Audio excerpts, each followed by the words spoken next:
আচ্ছা দেখেন এটা এখান পর্যন্ত আসছে তাই না, আমি চাইতেছি কি পুরো ইয়া, তাহলে আমি বডিতে ইমেজটা দিছি। এখন দেখেন এখানে সেভ করি, এখন দেখেন পুরো বডি জুড়ে কিন্তু সে কি পাইছে, ইমেজটা পাইছে। ঠিক আছে, এখানে আমি লরেমের টেক্সটটা বাড়াই দিই,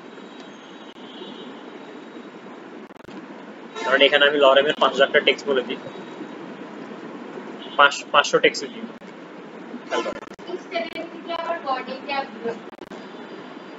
বুঝি না আপনি এসটিএমএল গুলো ভালো করে দেখেন, এসটিএমএল গুলো ভালো করে না দেখলে সমস্যাটা পড়বে।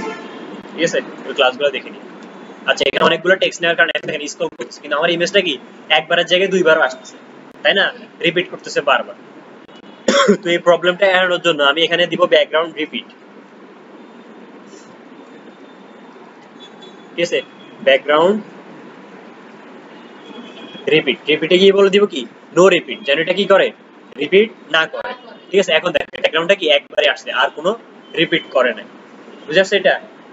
হ্যাঁ আচ্ছা, এবার আমি টেক্সটগুলো সরাই দিই, টেক্সট কমাই দিই। কি ইমেজের সাইজ যতটুকু ততটুকু, আমি তো এখানে হাইট ব্যবহার করি না, আপনি হাইট ব্যবহার করে ওটাকে অতটুকু সাইজ করে নিতে পারেন। বুঝে আসছে এটা? ব্যাকগ্রাউন্ড ইমেজ কিভাবে অ্যাড করব, ব্যাকগ্রাউন্ড কালার এবং ব্যাকগ্রাউন্ড রিপিটটা কিভাবে অ্যাড করব, এটা বুঝে আসছে? আপনি এসটিএমএল ক্লাসগুলো করছেন সবগুলা? আচ্ছা এসটিএমএল ক্লাসগুলো কমপ্লিট করে তারপর ভিডিওগুলো দেখেন, তাহলে আপনি বুঝবেন। দিব ইউআরএল দিয়ে, তারপর কি ইমেজটা কোথায় আছে। ঠিক আছে, এখন ইমেজটার লোকেশন যদি আমার এখানে একটা ফোল্ডারের ভিতরে থাকতো, কারণ এখানে আসি আমার ইমেজটা যদি একটা ফোল্ডারের ভিতরে থাকতো, এই ইমেজটার যদি একটা ফোল্ডারের ভিতরে রাখতাম, কারণ ইমেজ নামে একটা ফোল্ডার। ঠিক আছে, ওইটার ভিতরে যদি এটাকে আমি কাট করে নিয়ে যদি এটার ভিতরে পেস্ট রাখি, ঠিক আছে, এখন কি এটা আমার এখানে ব্রাউজারে শো হবে? হ্যাঁ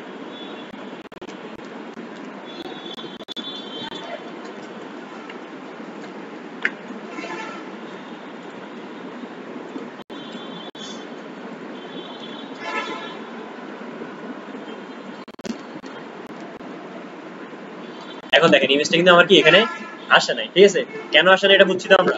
এখানে আমি কি করছি, লোকেশনটা ভুল করছি, আমাকে কি দিতে হবে এখানে ইমেজ তারপর স্ল্যাশ, তাই না, দিয়ে তারপর কি করতে হবে এখানে এভাবে দিলে এখন ইমেজটা আসতেছে। বুঝাচ্ছে? আর নো রিপিটের কাজ হচ্ছে কি ইমেজটা যেন কি বারবার না আসে। ঠিক আছে, আমি দেখতেছি আমার এখানে কিন্তু যদি নো রিপিটটা আমি সরাই দিই, এখন দেখেন ইমেজটা এখানে একবার আসছে, এখানে একবার আসছে, আবার নিচে দিকে রিপিট করতেছে তাই না, বারবার আসতেছে। মানে সে যদি পুরোটা জায়গা ইমেজটা বরাবর না হয়, তাহলে সে কি করবে বারবার রিপিট করে পুরোটা জায়গায় সে কি করে দিবে কভার করে দিবে। ঠিক আছে, কিন্তু আমি চাইতেছি না আমার যতটুকু ইমেজ আছে ততটুকুই নেই। ঠিক আছে, এই কারণে আমি কি করে দিছি এখানে নো রিপিট লিখে দিছি। ঠিক আছে, তাহলে এটা এখন আর কি করতেছে না, রিপিট করতেছে না। বুঝে আসছে? আচ্ছা তারপর ধরেন এটা আমি আবার কমেন্ট রাখি বর্ডের ভিতরে, এটা কেটে দিই। আচ্ছা ঠিক আছে, এটাকে আমি কমেন্ট থেকে খুলি, এটা আমার ইমেজ নামক একটা ফোল্ডারের ভিতরে আছে, কারণ ইমেজ স্ল্যাশ। এখন দেখেন আমার ইমেজটা এভাবে আসছে তাই না, ইমেজটা কিন্তু আমার পুরোপুরি মাঝখানে আসে না তাই না, পুরো ইমেজটা শো করে না, হালকা কিছু ইমেজ শো করছে। তো এটা করার জন্য আমি এখানে দিয়ে দিব ইমেজটা, ইমেজ পজিশন ইউজ করব। ঠিক আছে, ব্যাকগ্রাউন্ড পজিশন,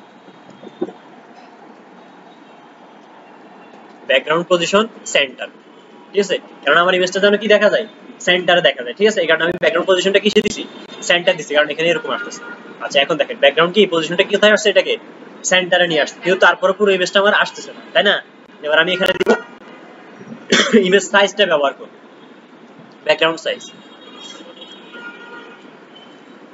ব্যাকগ্রাউন্ড সাইজ। ঠিক আছে, এখন ব্যাকগ্রাউন্ড সাইজটা আমি কভার ব্যবহার করব। ঠিক আছে, ব্যাকগ্রাউন্ড সাইজ কভার। এখন দেখেন তাহলে এখন কি পুরো ইমেজটা আমার এখানে শো হয়েছে। বুঝে আসছে? তাহলে কি একটা ব্যাকগ্রাউন্ড ইমেজ অ্যাড করার জন্য আপনাকে কি কি ব্যবহার করতে হবে, প্রথমত ব্যাকগ্রাউন্ড ইমেজ আনতে হবে, তারপর হচ্ছে ব্যাকগ্রাউন্ড পজিশন দিতে হবে, তারপর হচ্ছে ব্যাকগ্রাউন্ড সাইজ দিতে হবে। ঠিক আছে, আর এটা যেন রিপিট না করে এই কারণে কি ব্যাকগ্রাউন্ড কি ব্যাকগ্রাউন্ডটা কি দিতে হবে নো রিপিট। আচ্ছা তো ওটা তো বুঝছেনই। ঠিক আছে, আচ্ছা তো এখন দেখেন এগুলো আমরা কিভাবে লিখছি, তিনটা আলাদা আলাদা তিনটাতে লিখছি তাই না। এখন আমরা ইচ্ছা করলে এই সবগুলা ভ্যালুকে একটা প্রপার্টির মাধ্যমে লিখতে পারবো। বুঝাচ্ছে? এখন দেখেন এখানে ইমেজ একটা, ব্যাকগ্রাউন্ড ইমেজ একটা, পজিশন একটা, সাইজ একটা, তাই না, আমি তিনটা আলাদা আলাদা মধ্যে ব্যবহার করছি। আপনি চাইলে কি আমরা এগুলো একটার ভিতরে ব্যবহার করতে পারবো, শুধু ব্যাকগ্রাউন্ড।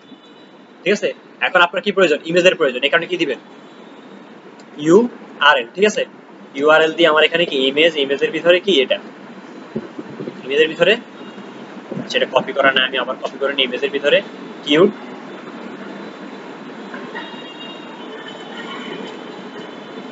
কন্ট্রোল সি এন্টার, ঠিক আছে এটা দিলাম, ঠিক আছে। তাহলে এখন দেখেন আমার ব্যাকগ্রাউন্ডটা আসছে, ঠিক আছে সেম ব্যাকগ্রাউন্ডটা আসছে। এখন আমার এখানে কি প্রয়োজন, নো রিপিট, ধরুন কোনো রিপিটের প্রয়োজন নেই। আচ্ছা এটা অলরেডি রিপিট করা নাই,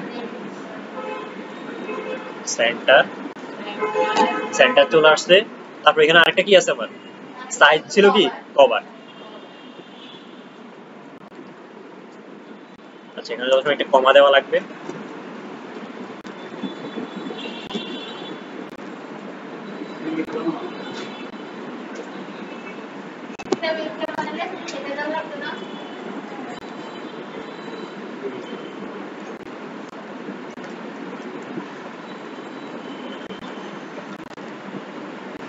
আচ্ছা এখানে কভারটা কাজ করতেছে না, কভারটা আপনাদেরকে ব্যাকগ্রাউন্ড সাইজ দিয়ে দিতে হবে। হ্যাঁ কভারটা ব্যাকগ্রাউন্ড সাইজ দিয়ে দিতে হবে, ঠিক আছে। এখান থেকে ব্যাকগ্রাউন্ড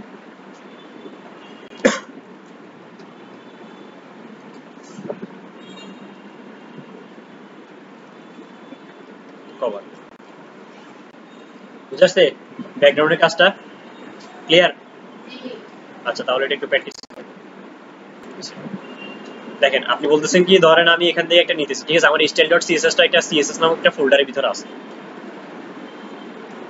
ঠিক আছে css নামক ফোল্ডারের ভিতরে আছে। এটাকে আমি এখান থেকে আনি এখানে রাখি দিতেছি, ঠিক আছে রিফ্রেশ করে নিতেছি। এখন এটা কি css এখানে আছে, ঠিক আছে ইমেজটা আমার এখানে আছে, তাই না। দেখেন css যে ফোল্ডার আছে, আমি কিন্তু ইমেজটা অ্যাড করব কোথায়, ব্যাকগ্রাউন্ড ইমেজ, তার মানে css এ গিয়ে, তাই না। কিন্তু আমার এখানে css টা যেখানে আছে, আমার ইমেজটা কিন্তু ওইখানে নাই, ঠিক আছে। আমার এই ইমেজটা index.html আছে, ঠিক আছে। তো এটাকে আমি কপি রাখি, আপাতত কমেন্ট করে রাখি, ঠিক আছে করে রাখি। আমি এখানে লিংক আপটা অ্যাড করতেছি, লিংক,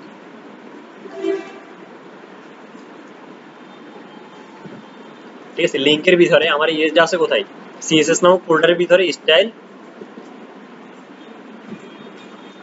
style.css, ঠিক আছে। তো এখানে আসি, এখন আমি কি করব, ব্যাকগ্রাউন্ডটা অ্যাড করব, ঠিক আছে। এই কোডগুলো আমি এখানে আসি করব, ধরেন ডেমোতে আসি,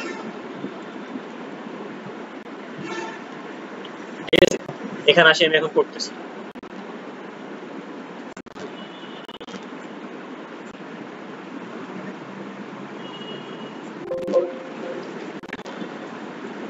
css যেটা নিছি এটার ভিতরে আসি এখন কি,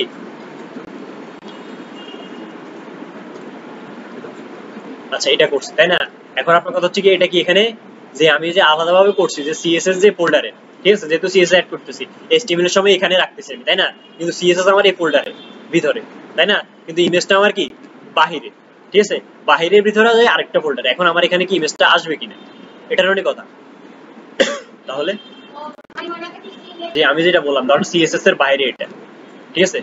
এখন দেখেন সিএসএস এর বাইরে এটা, কিন্তু ইমেজটা আমার এখানে কি করতেছেন, এটা শো করতেছে না। দেখেন আমার এখানে লিংক আপও ঠিকমতো হয়েছে, ভিউ পেজ সোর্সে কি যদি আমি এখানে দেখি, লিংক আপ আমার ঠিকমতো হয়েছে, ঠিক আছে। কিন্তু আমার ইমেজটা কি হইতেছে না, এখানে শো হইতেছে না।